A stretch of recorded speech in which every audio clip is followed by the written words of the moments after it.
Hola Glenn, gracias por recibirme la historia. Me llamo Luciano y estuve en el servicio militar hace algunos años en una base del estado de Chihuahua. Era una zona bastante aislada, rodeada por kilómetros de desierto, caminos de tierra y cerros bajos que parecían todos iguales. Gran parte del entrenamiento consistía precisamente en aprender a orientarse en ese entorno. Los oficiales repetían constantemente que un soldado debía ser capaz de ubicarse bajo cualquier condición, incluso sin visibilidad y lejos de la base. Por esa razón, los ejercicios nocturnos eran habituales. Nos hacían caminar durante horas usando brújulas, mapas y coordenadas marcadas sobre el terreno. Algunas prácticas eran sencillas y otras bastante exigentes, sobre todo para quienes llevábamos poco tiempo en el cuartel. Sin embargo, hubo una maniobra en particular que todavía recuerdo porque ninguno de los que participamos consiguió olvidarla. Aquella noche nos despertaron poco antes de la medianoche y nos reunieron en el patio principal. Éramos unas 10 personas divididas en 2 escuadrones. Un sargento nos explicó que debíamos avanzar por rutas distintas y llegar a determinados puntos de referencia antes del amanecer. Allí, supuestamente, nos encontraríamos con un equipo de apoyo que esperaba nuestra llegada, con provisiones y vehículos para regresar a la base. El procedimiento no tenía nada de extraño. Recibimos mapas impresos, una brújula por grupo y las coordenadas de los puntos que debíamos atravesar. El sargento insistió varias veces en que siguiéramos las instrucciones al pie de la letra y evitáramos desviarnos de la ruta prevista. En aquel momento nadie le dio demasiada importancia a la advertencia.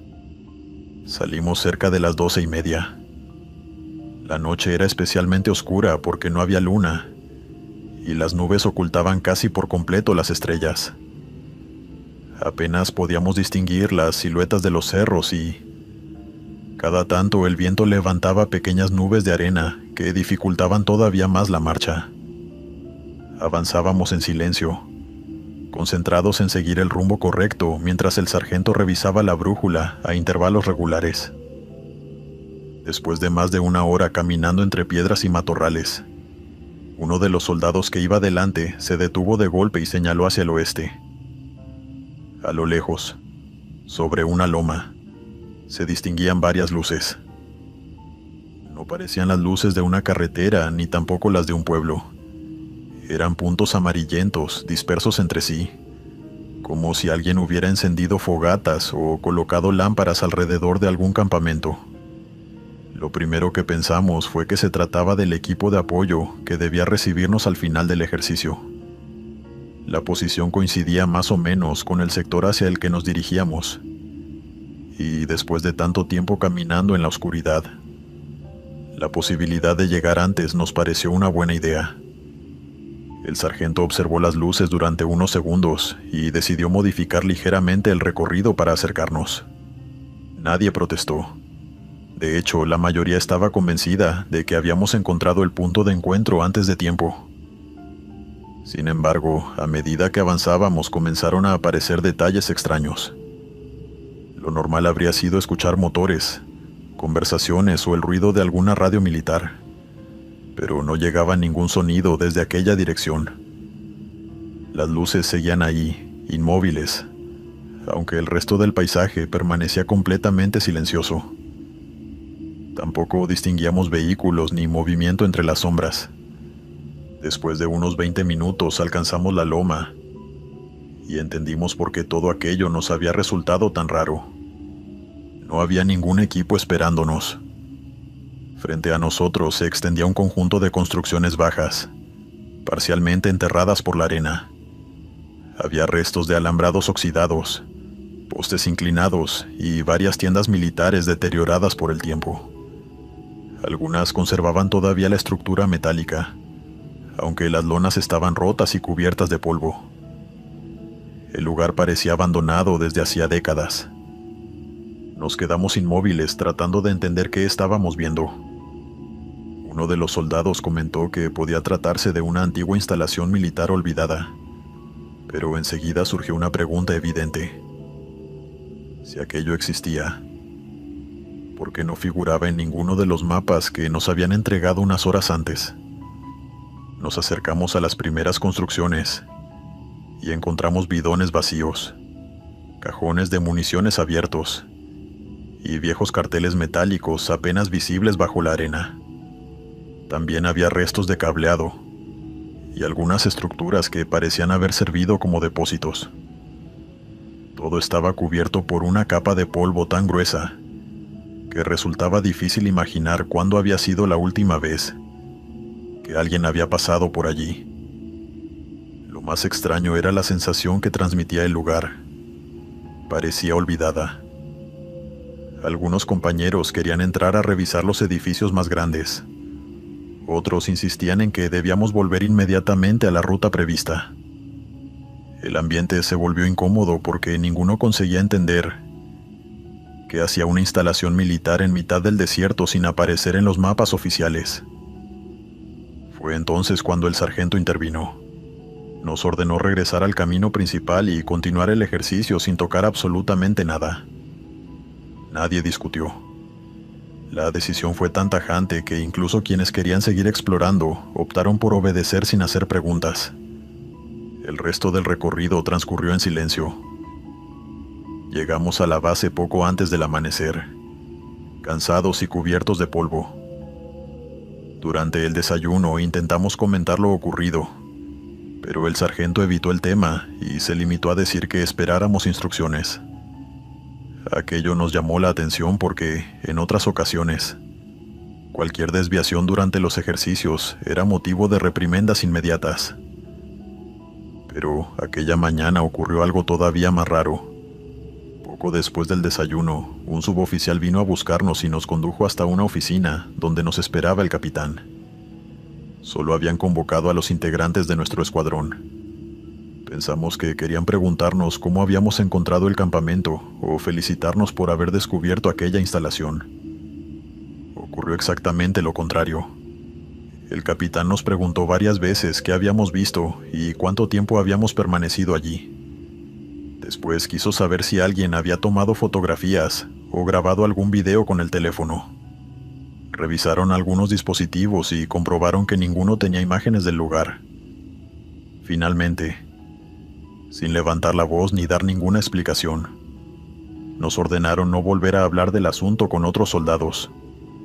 La reunión terminó ahí.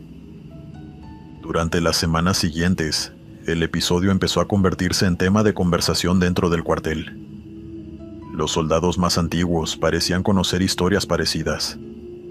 Algunos aseguraban que, muchos años atrás, había funcionado una instalación militar en aquella zona y que había sido clausurada después de un accidente.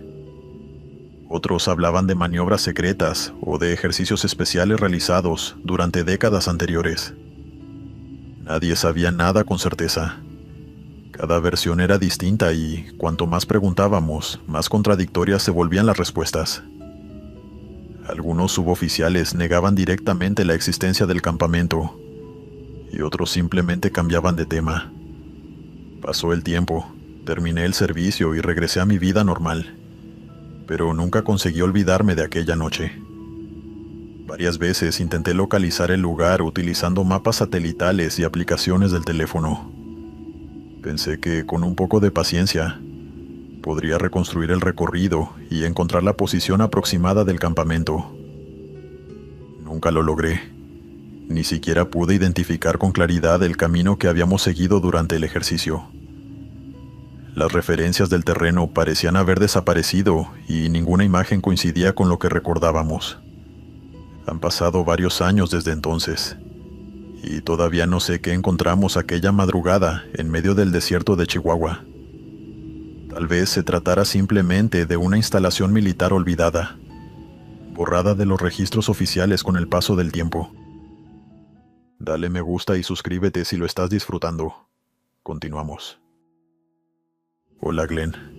Esto me pasó cuando recién entré al ejército mexicano.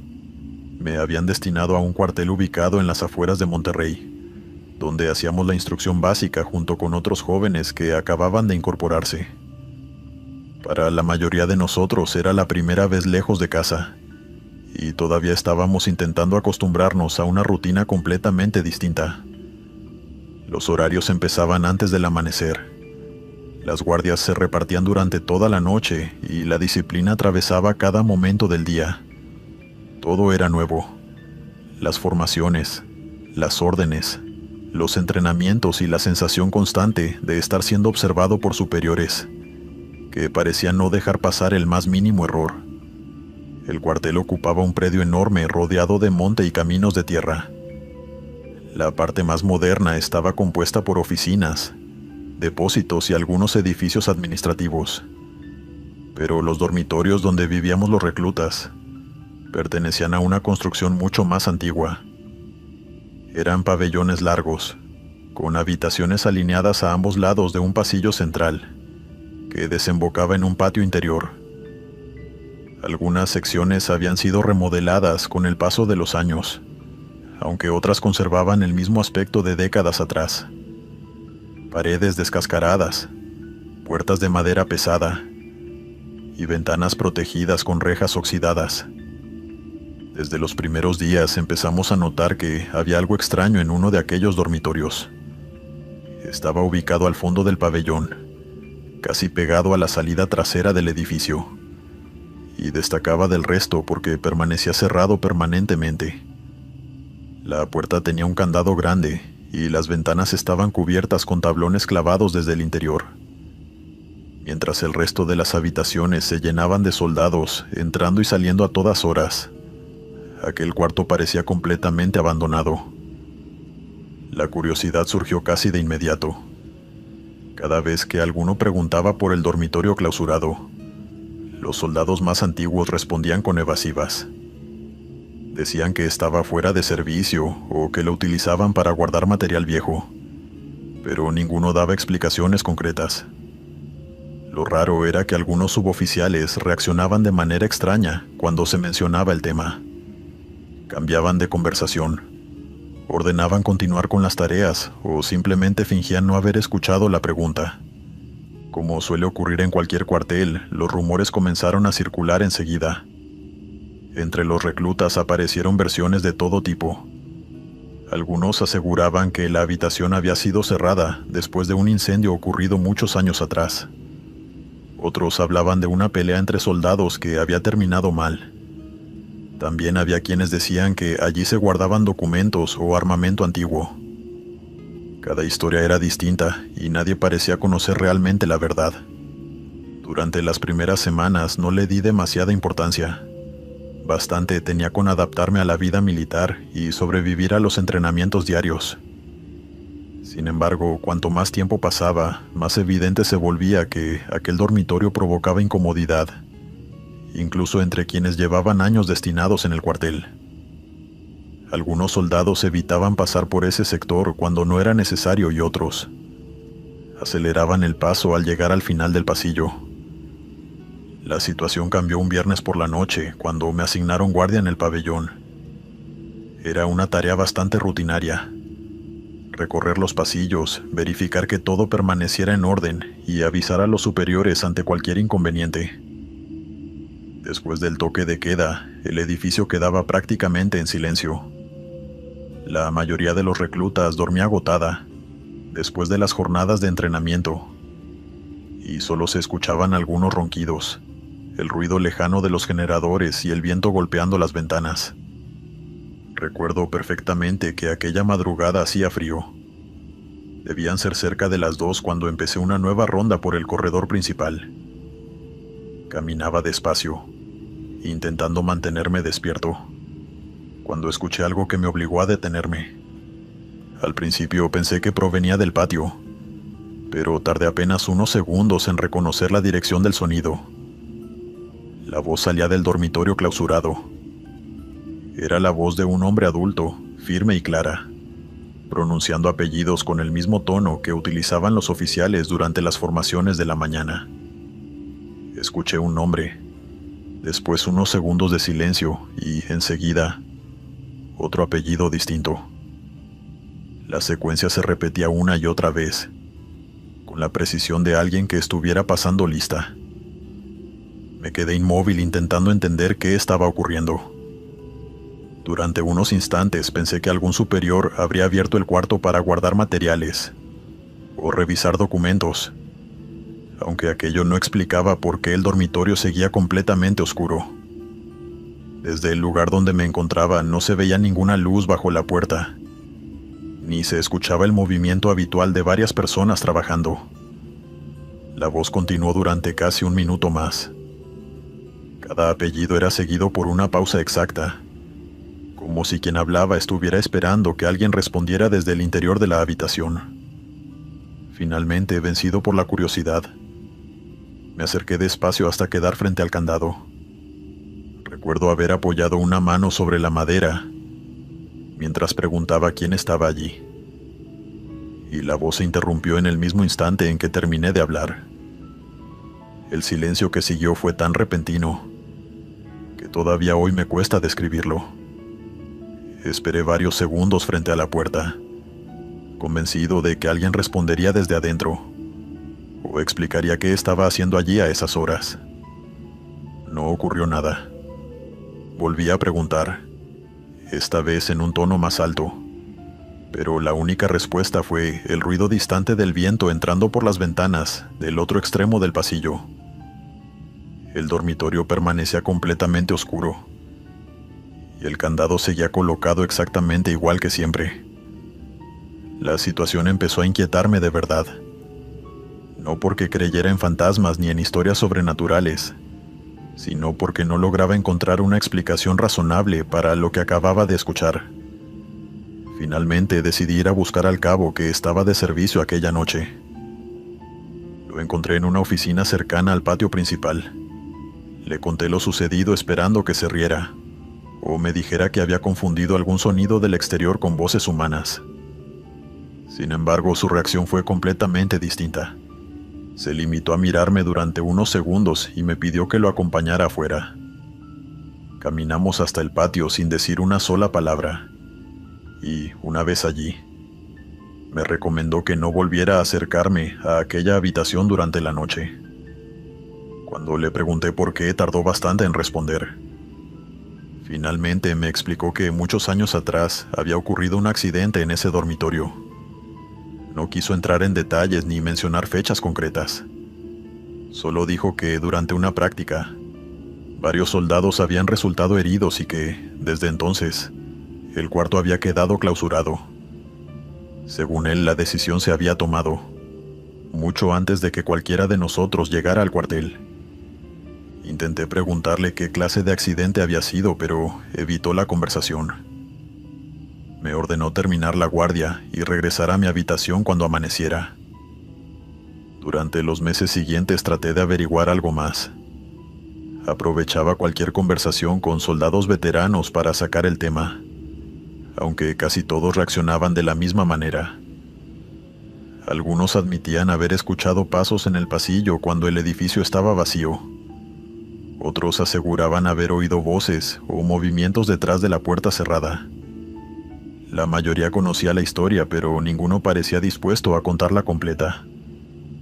Con el tiempo terminé acostumbrándome a convivir con el misterio. Pasé casi 2 años destinado en aquel cuartel, y curiosamente, nunca volvieron a asignarme guardias en ese sector del pabellón. El dormitorio siguió cerrado durante todo ese tiempo. Los tablones continuaron cubriendo las ventanas y el candado jamás desapareció. Años después, cuando ya había dejado el ejército, encontré por casualidad unas fotografías antiguas del edificio. Eran imágenes tomadas décadas atrás, durante distintas ceremonias y actos oficiales. Revisándolas con atención, descubrí algo que me llamó la atención. En los planos y fotografías más viejas, el dormitorio aparecía numerado igual que el resto de las habitaciones. Sin embargo, en documentos más recientes, aquel número simplemente había desaparecido. No sé qué ocurrió realmente en ese cuarto ni quién estaba leyendo aquellos nombres aquella madrugada. Con el paso del tiempo, he intentado convencerme de que debía haber una explicación lógica. Algún detalle que se me escapó por el cansancio o por los nervios propios de un recluta recién incorporado. Lo que nunca pude olvidar fue la manera en que pronunciaba cada apellido. haciendo una pausa exacta antes de continuar con el siguiente, como si todavía estuviera esperando que alguien respondiera desde el otro lado de la puerta durante aquel último pase de lista. Continuamos. Hola Glenn, les traigo una historia real para los amantes de lo extraño. Me conocen como Toto y esto me pasó cuando trabajaba como mecánico civil para el ejército estadounidense en una instalación militar de Nuevo México. Mi trabajo consistía en reparar vehículos dañados durante maniobras y ejercicios de entrenamiento en el desierto. Era un lugar inmenso, dividido en distintos sectores, algunos abiertos para el personal civil y otros completamente restringidos, a los que solo podían acceder ciertas personas con autorizaciones especiales. Llevaba varios años trabajando allí y conocía bastante bien la rutina. Los ejercicios nocturnos eran frecuentes y no era raro que, en mitad de la madrugada, alguien llamara al taller para pedir asistencia mecánica en algún punto perdido del campo de entrenamiento. Aún así, entre los empleados más antiguos circulaban historias que nunca terminaban de desaparecer. Algunos hablaban de accidentes ocurridos décadas atrás durante maniobras militares. Otros mencionaban vehículos perdidos en el desierto, incendios que jamás habían sido explicados del todo, y expedientes que, por alguna razón, habían desaparecido de los archivos oficiales. La verdad es que nunca presté demasiada atención a esos comentarios. En una base tan grande siempre había rumores y anécdotas exageradas. La mayoría de nosotros prefería concentrarse en el trabajo y evitar preguntas innecesarias. Sin embargo, hubo una madrugada en la que terminé involucrado en una historia que, hasta hoy, sigo sin poder explicar. Aquella noche me despertaron cerca de las 3 de la mañana. Un transporte blindado había dejado de responder en una zona remota del campo de entrenamiento, y necesitaban trasladarlo de regreso a la base antes del amanecer. La orden parecía rutinaria. Me reuní con otro mecánico y con el conductor del vehículo de recuperación. Recibimos unas coordenadas impresas y salimos casi de inmediato. El trayecto fue largo. El lugar al que debíamos llegar estaba a más de 1 hora por caminos de tierra que atravesaban sectores completamente desiertos. Mientras avanzábamos, el conductor comentó que le resultaba extraño que hubieran movilizado un equipo completo para recuperar un solo blindado, sobre todo porque, según la orden, el vehículo llevaba varias horas sin establecer contacto por radio. A medida que nos alejábamos de la base, desaparecieron las luces de los hangares y los caminos señalizados. Solo nos guiaban el GPS militar y las coordenadas que nos habían entregado. El cielo todavía estaba oscuro cuando llegamos al lugar indicado. El blindado apareció junto a una pequeña colina, apartado de cualquier ruta interna y rodeado de arena. Desde lejos parecía un vehículo abandonado desde hacía muchísimo tiempo. La carrocería estaba cubierta por una gruesa capa de polvo, y las ruedas se habían hundido parcialmente en el terreno. Todo indicaba que llevaba meses, quizá años, detenido en aquel sitio. Pero apenas bajamos del vehículo de recuperación, notamos algo que no tenía sentido. Uno de mis compañeros apoyó la mano sobre el blindaje y nos llamó inmediatamente. El metal seguía tibio. Hice lo mismo y comprobé que tenía razón. El motor irradiaba calor como si alguien hubiera apagado el vehículo apenas unos minutos antes de nuestra llegada. Nos miramos confundidos, porque era imposible que un transporte en ese estado hubiera permanecido encendido hasta hacía tan poco tiempo. Pensando que encontraríamos a la tripulación descansando en el interior, abrimos la compuerta principal. No había nadie. Lo extraño era que el vehículo no estaba vacío. Los cascos seguían apoyados sobre los asientos. Había mochilas militares en el suelo, botellas de agua vacías y varios papeles sujetos al tablero. Todo parecía indicar que la tripulación había abandonado el blindado de forma apresurada, dejando atrás sus pertenencias. Pero lo más inquietante era que la radio, Seguía encendida. Desde el interior del vehículo salía una transmisión intermitente, acompañada por la estática característica de los equipos militares antiguos. Durante varios minutos escuchamos una voz repitiendo números y coordenadas. La secuencia era siempre la misma. Una serie de cifras, una pausa breve, y el mensaje comenzaba nuevamente desde el principio. Intentamos comunicarnos con la base para informar la situación, pero la señal llegaba con muchísimas interferencias. Finalmente decidimos cumplir la orden. Enganchamos el blindado al vehículo de recuperación y comenzamos el regreso. Durante todo el trayecto, la radio continuó transmitiendo. Ninguno de nosotros entendía por qué seguía funcionando, ni quién había emitido aquel mensaje. El otro mecánico intentó apagar el equipo varias veces, pero no encontró la forma. Lo único que conseguimos fue bajar el volumen antes de llegar a la base. Al amanecer entramos al taller principal y dejamos el blindado en uno de los hangares de mantenimiento. Apenas terminamos el informe preliminar, un oficial apareció para pedirnos el número de identificación del vehículo. Lo anotó en una carpeta y desapareció sin dar explicaciones. No volvimos a verlo hasta varias horas después. Cuando regresó al taller, su actitud había cambiado por completo. Nos reunió a los tres y nos ordenó que dejáramos de hacer preguntas sobre el blindado y sobre la misión de aquella madrugada. Dijo que el asunto sería tratado por otro departamento y que nuestra participación había terminado. 2 o 3 días después, un empleado administrativo con el que tenía bastante confianza me llamó aparte durante el almuerzo. Sabía que yo había participado en la recuperación del vehículo y me mostró algo que encontró mientras revisaba documentos antiguos. Según los registros de la base, el blindado que habíamos remolcado había sido destruido durante un accidente ocurrido décadas atrás. El informe describía unas maniobras nocturnas realizadas en el desierto y mencionaba un incendio que había dejado el vehículo completamente inutilizado. Oficialmente, el transporte había sido retirado del servicio muchos años antes y su número de identificación había desaparecido de los sistemas actuales. Pensé que se trataba de un error administrativo hasta que me enseñó una copia del expediente original. Allí figuraban exactamente el mismo modelo y la misma numeración que habíamos anotado aquella madrugada.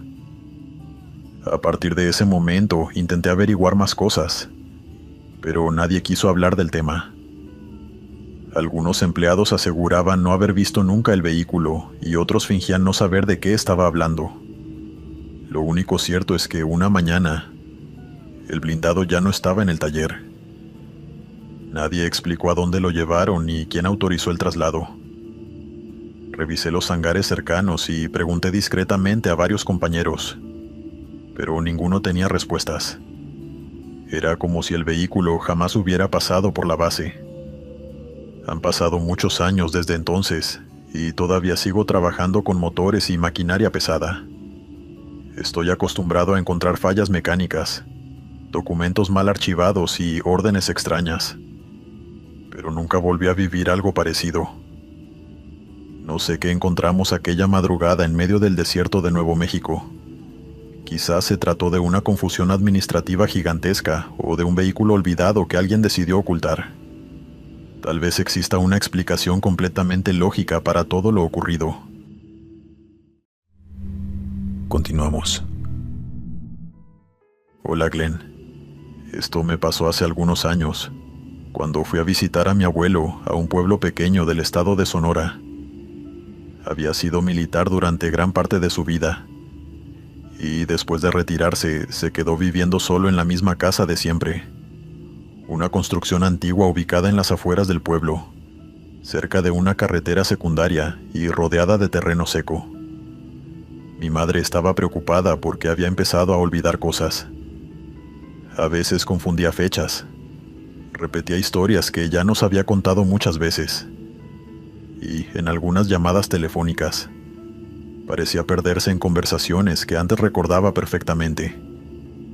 Lo que más inquietaba a la familia era que desde hacía meses insistía en que por las noches Alguien entraba en la casa para pedirle que regresara a su antigua unidad.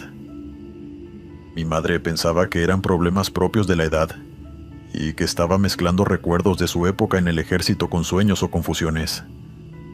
Nadie le daba demasiada importancia. Aún así, aproveché unos días libres para ir a verlo y comprobar por mí mismo cómo estaba. Durante el día se comportaba con total normalidad. Cocinaba, salía al patio y recordaba perfectamente anécdotas de su juventud. Conservaba el mismo carácter de siempre y podía pasar horas hablando de las distintas ciudades en las que había vivido mientras estaba destinado en el norte del país. Si uno lo veía durante la mañana, jamás habría imaginado que algo no andaba bien. Sin embargo, al caer la noche volvían a hablar del mismo tema. Comentaba que escuchaba motores acercándose por la carretera y que algunos compañeros pasaban a buscarlo. Mencionaba nombres que yo jamás había oído y recordaba rangos, destinos y ejercicios militares con una precisión sorprendente. Hablaba de aquellas personas como si todavía siguieran vivas y formaran parte de su rutina diaria. La primera noche no ocurrió nada extraño. Cenamos temprano y nos acostamos poco después. Pero cerca del amanecer, me despertó el sonido de algo golpeando el piso del pasillo. Pensé que mi abuelo se había levantado para ir al baño y salí de la habitación para ver si necesitaba ayuda. Lo encontré dormido en su cama. Junto a ella había un casco militar apoyado contra la pared. Estaba cubierto de barro seco y tierra, como si alguien lo hubiera dejado allí apenas unas horas antes. Lo extraño era que nunca había visto ese casco en la casa. Conocía bastante bien el lugar y sabía dónde guardaba sus recuerdos del ejército. Aquel objeto no pertenecía a ninguna de las cajas o armarios que yo había revisado en visitas anteriores. Cuando le pregunté de dónde había salido, me respondió con total naturalidad que seguramente pertenecía a uno de los hombres que habían pasado durante la madrugada. Después cambió de tema, como si me hubiera dado una explicación perfectamente razonable. Al día siguiente llamé a mi madre para contarle lo sucedido. Ella me aseguró que el abuelo llevaba meses diciendo cosas parecidas y me pidió que no le siguiera la corriente. Según ella, lo mejor era ignorar aquellas historias para no reforzar sus confusiones. Aún así, el casco seguía allí, apoyado junto a la cama, cubierto por una capa de barro que no tenía ninguna explicación. Pasé buena parte de la tarde revisando fotografías y documentos antiguos. Encontré imágenes de mi abuelo vestido con uniforme, retratos de distintas unidades y recortes amarillentos de periódicos locales. Sin embargo, no encontré nada relacionado con el casco ni con los nombres que había mencionado la noche anterior. Esa misma noche decidí quedarme despierto. Apagué las luces de la habitación y esperé sentado junto a la ventana. Cerca de las 3 de la mañana escuché voces en el patio. Eran hombres hablando en voz baja. Poco después distinguí el sonido de un motor antiguo, pesado, muy distinto al de las camionetas que circulaban por la carretera.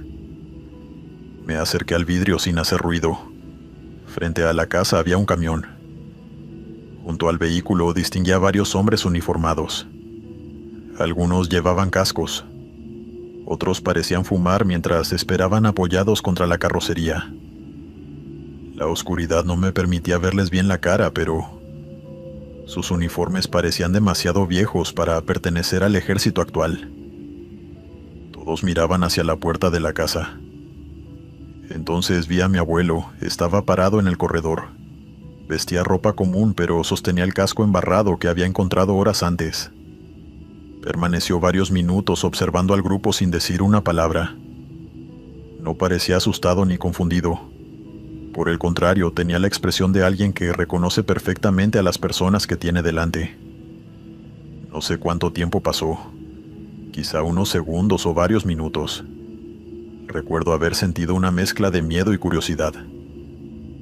Finalmente decidí salir al patio para averiguar quiénes eran aquellos hombres. Cuando salí no había nadie.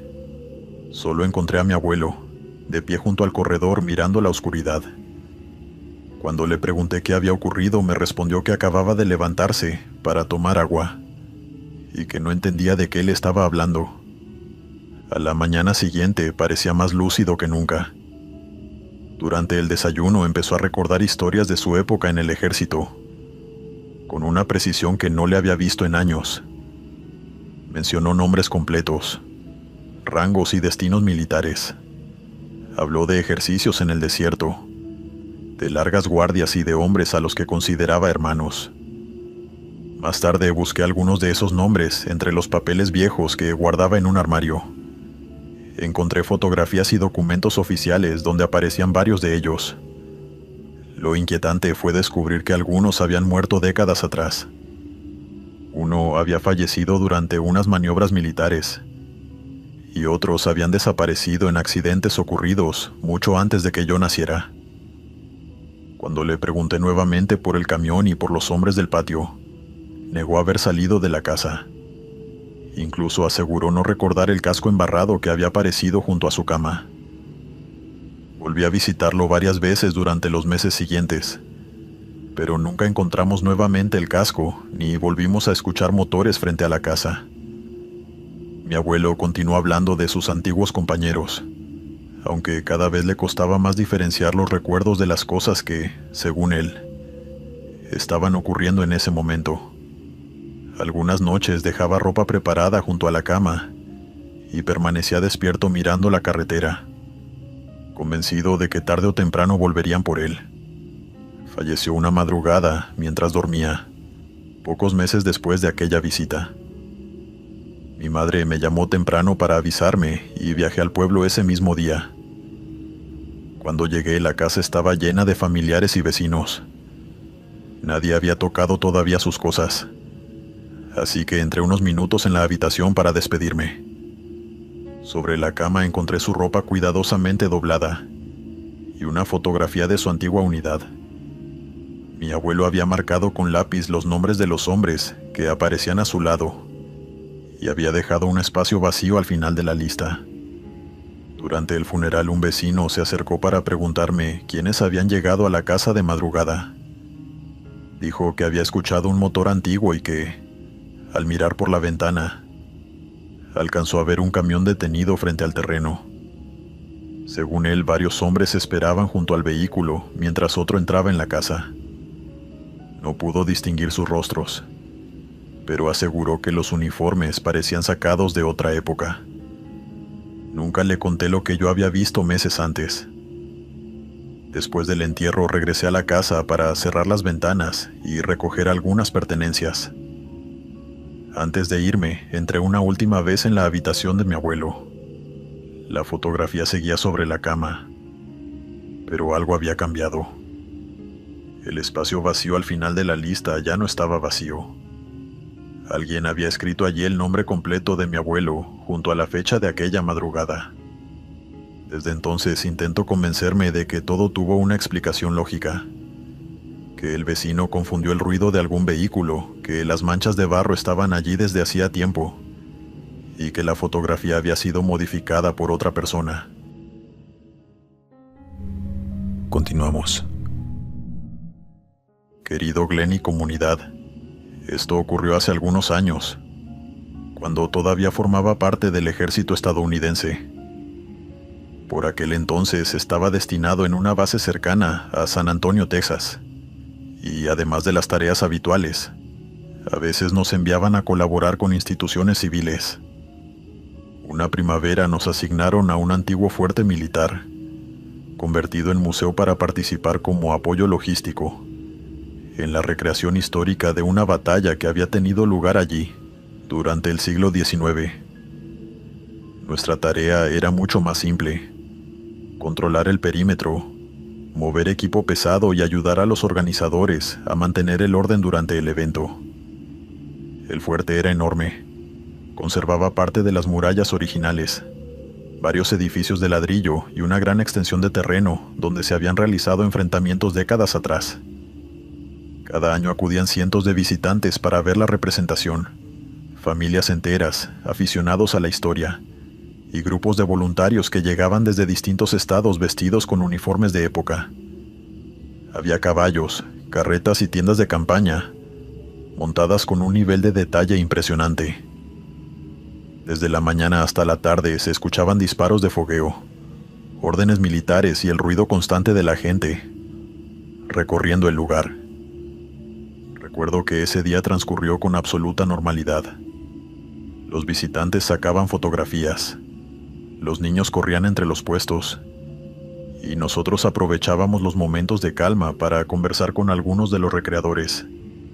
Muchos llevaban años participando y conocían la historia del fuerte, mejor que los propios empleados del museo.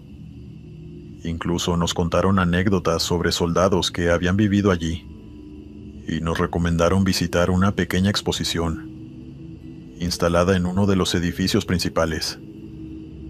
A media tarde entramos en el museo. Era una sala sencilla, con vitrinas que exhibían cartas, mapas, fotografías antiguas y objetos recuperados de excavaciones. Uno de mis compañeros, un tipo llamado Donald, se detuvo bastante tiempo frente a una vitrina donde había varias cartas escritas por soldados destinados en el fuerte. Recuerdo que bromeamos con él porque parecía más interesado en la historia que en terminar el trabajo. Donald señaló la fotografía de un joven uniformado y comentó que tenía una mirada extraña, como si supiera que algo malo iba a ocurrirle. Nadie le prestó demasiada atención y seguimos nuestro recorrido. La representación terminó poco antes del anochecer.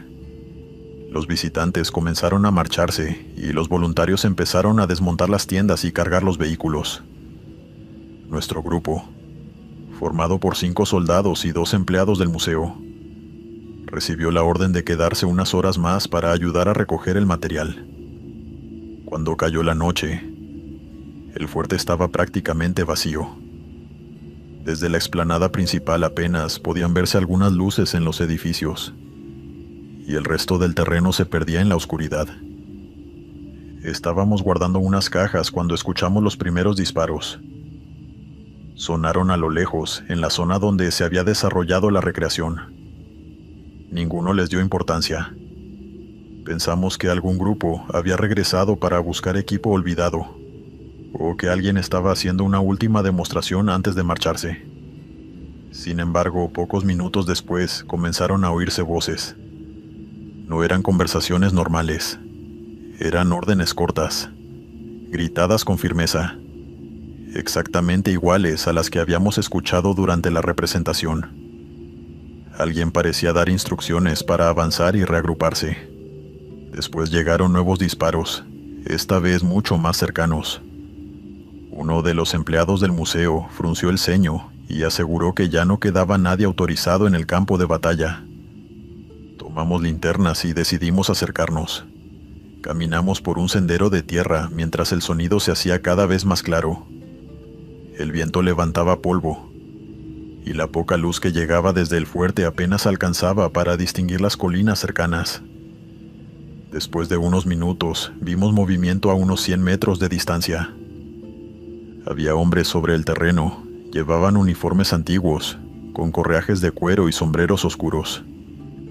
Algunos avanzaban entre el humo mientras otros permanecían tendidos en el suelo. Al principio pensamos que se trataba de recreadores rezagados, pero algo no encajaba.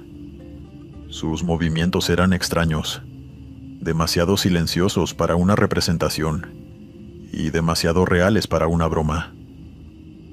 Uno de ellos estaba sentado junto a una carreta volcada.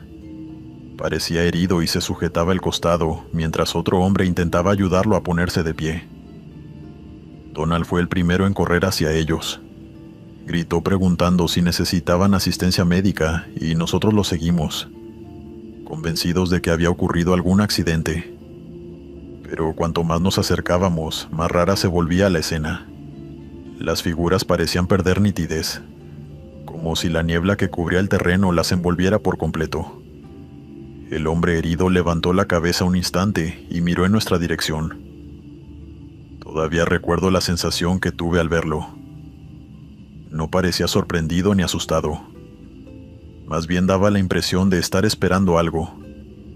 Entonces ocurrió lo imposible. La figura retrocedió entre la niebla y desapareció. Se los juro. Durante unos segundos seguimos viendo sombras moviéndose en la distancia, pero cada vez que intentábamos alcanzarlas, se desvanecían y reaparecían más lejos. Fue entonces cuando Donald se detuvo en seco. Se quedó mirando el campo, completamente inmóvil. Le preguntamos qué ocurría y tardó varios segundos en responder. Finalmente dijo que reconocía a uno de los hombres. Pensamos que estaba confundido, pero insistió en que ya había visto aquel rostro esa misma tarde. Nos condujo de regreso al museo sin decir una palabra. Entró directamente en la sala de exposiciones y se dirigió a la vitrina donde habíamos estado horas antes. Allí, entre las cartas y las fotografías, señaló el retrato del joven soldado que había llamado su atención. El mismo rostro delgado, el mismo uniforme y la misma expresión cansada que habíamos visto en el campo. Uno de los empleados del museo buscó la ficha de la exposición y leyó en voz baja el nombre del hombre. Según el registro, había muerto durante aquella batalla más de 150 años atrás. Volvimos al exterior convencidos de que encontraríamos alguna explicación lógica. Tal vez un grupo de aficionados había regresado al lugar. Tal vez el cansancio nos había jugado una mala pasada. Pero el terreno estaba completamente vacío. Ya no había disparos, ni voces, ni rastros de caballos. Ni siquiera encontramos huellas recientes sobre la tierra húmeda. Los empleados del museo intentaron quitarle importancia al asunto, aunque uno de ellos admitió que no era la primera vez que alguien escuchaba cosas extrañas después de las recreaciones. Dijo que algunos vigilantes nocturnos habían informado sobre disparos y gritos en el pasado, pero nunca se había encontrado a nadie. Al día siguiente regresamos a la base y la historia quedó enterrada entre otras experiencias del servicio. Durante meses apenas hablamos del tema. Cada uno siguió con su vida y con sus responsabilidades, aunque de vez en cuando, durante las guardias nocturnas, alguno mencionaba lo ocurrido en el fuerte. Continuamos. Hola, comunidad del sector del terror. Esto me ocurrió hace algunos años, cuando cumplía servicio en una base militar ubicada en las afueras de Chihuahua. En aquel entonces llevaba poco más de un año destinado allí, y todavía me tocaban los turnos menos deseados. Guardias nocturnas, patrullajes en los sectores alejados y tareas que los soldados más antiguos conseguían evitar. La mayoría de esos edificios ya casi no se utilizaba. Después de varias remodelaciones, buena parte del material había sido trasladado a instalaciones más nuevas, pero el viejo polvorín seguía bajo vigilancia por protocolo.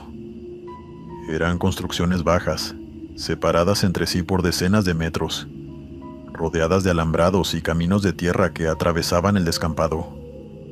Durante el día no imponían demasiado respeto, pero por la noche aquel lugar adquiría otro aspecto. Todo empezó una tarde en la que uno de mis compañeros cayó enfermo. Tenía fiebre y el médico de la base le ordenó permanecer en reposo, así que el sargento necesitaba a alguien que cubriera su turno. Yo era el más nuevo del grupo y ni siquiera intenté negarme. Un par de horas después ya estaba equipado y caminando hacia el sector del polvorín. Antes de irme, algunos soldados hicieron comentarios que, en ese momento, tomé como simples bromas. Uno me recomendó que no me quedara dormido porque el antiguo centinela no toleraba a los distraídos. Otro se rió y añadió que si veía a alguien patrullando entre los almacenes después de medianoche, lo mejor era saludar y seguir de largo. Pensé que intentaban asustarme y no les di importancia. Mi puesto estaba ubicado junto a una garita de hormigón desde la que se dominaba casi toda la zona. La noche transcurrió sin novedades. Hice varias rondas, revisé candados y puertas, y hablé por radio con el puesto principal para informar que todo estaba en orden. Hacía frío, y el viento levantaba pequeñas nubes de polvo que se deshacían entre los edificios vacíos. Poco después de las 3 de la mañana ocurrió algo raro. Acababa de terminar una inspección, y regresaba hacia la garita cuando vi a un militar caminando entre los almacenes. Avanzaba despacio, con las manos detrás de la espalda, como si estuviera revisando el sector. Mi primera reacción fue pensar que se trataba de algún oficial, realizando una inspección sorpresa, algo que no era raro dentro de la base. Cuanto más lo observaba, más raro me parecía su aspecto. La distancia y la oscuridad no me permitían verle el rostro, pero distinguía perfectamente el uniforme. No se parecía al que usábamos nosotros.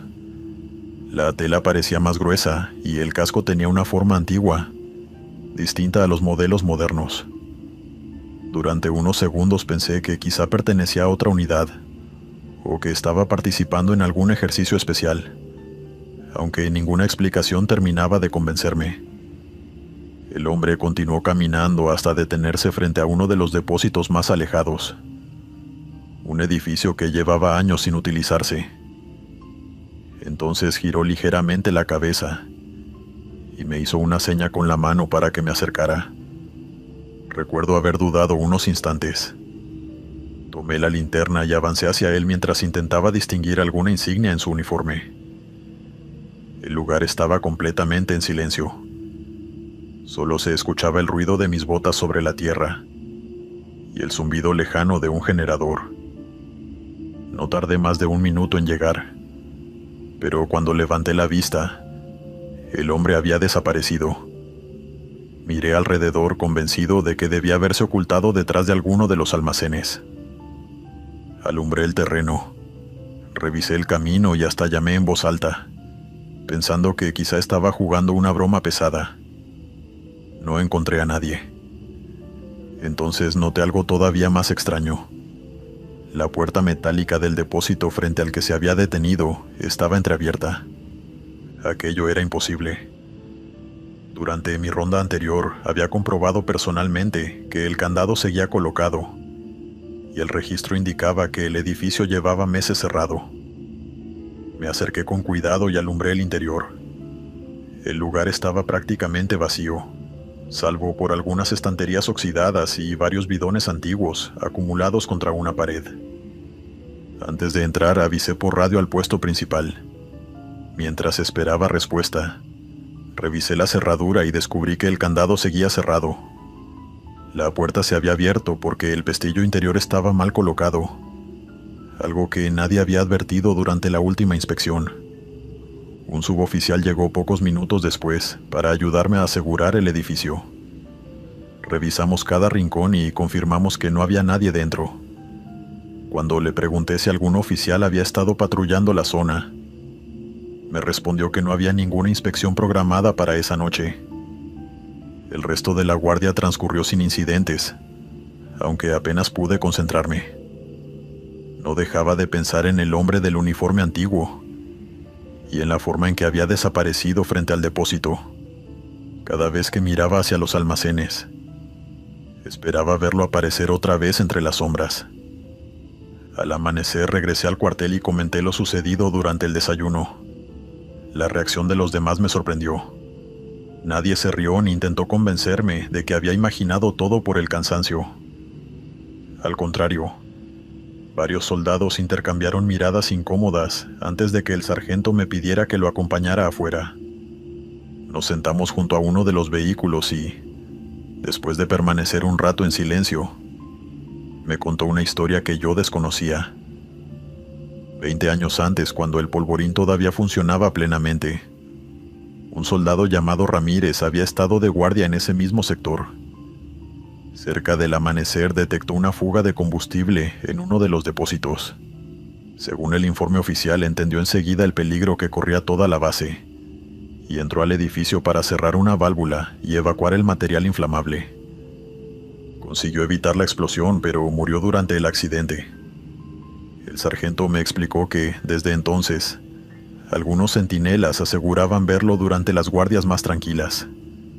Siempre aparecía caminando entre los almacenes, y casi siempre frente al mismo edificio. Algunos decían haberlo visto desde lejos. Otros afirmaban que les había indicado puertas abiertas, herramientas olvidadas o desperfectos que nadie había detectado. Le pregunté por qué nadie hablaba del tema. Me respondió que oficialmente no había nada que contar. El ejército reconocía el acto heroico de Ramírez, pero las historias sobre apariciones eran solo rumores que circulaban entre quienes habían hecho guardia en el polvorín.